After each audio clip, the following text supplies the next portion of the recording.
Hi guys, welcome to baby Vijendra mini log. ನಾನು ಊರಿಗೆ ಹೋಗ್ತಿದ್ದೀನಿ ಅಮ್ಮನ ಮನೆಗೆ. ನನ್ನ ಹಸ್ಬೆಂಡು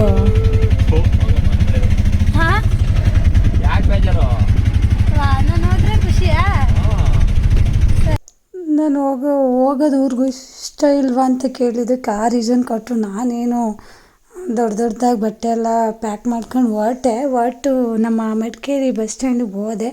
ನನ್ನ ಹಸ್ಬೆಂಡ್ಗೆ ಮೊದಲೇ ನನ್ನ ಮಗನ ಬಿಟ್ಟಿರೋಕ್ಕೆ ಇಷ್ಟನೇ ಇಲ್ಲ. ಸೊ ಹಂಗಾಗಿ ಕಳ್ಸೋಕ್ಕೂ ಇಷ್ಟ ಇರಲಿಲ್ಲ. ಆದರೂ ರಜೆ ಇದೆಯಲ್ಲ ಹೋಗಿ ಬಾ ಅಂತೇಳಿ ಒಪ್ಕೊಂಡು ಕಳಿಸಿದ್ರು.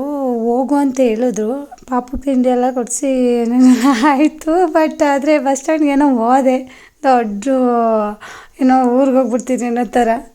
ಮತ್ತು ಯಾಕೋ ಹೋಗೋ ಮನಸ್ಸಿರಲಿಲ್ಲ. ನನ್ನ ಹಸ್ಬೆಂಡ್ಗೆ ಏನೇನೋ ಜಗಳ ಮಾಡ್ಕೊಂಡು ಏನೇನೋ ಅಂದ್ಕೊಂಡು ನಾಳೆ ಹೋಗ್ತೀನಿ ಅಂತ ಕರ್ಕೊಂಡ್ಬಂದೆ. ಇನ್ನೇನು ಮಾಡೋದು, ನಾಳೆ ಹೋಗುವೆ ಅಂತ ಹೇಳ್ಬಿಟ್ಟು ಸುಮ್ಮನಾದರು.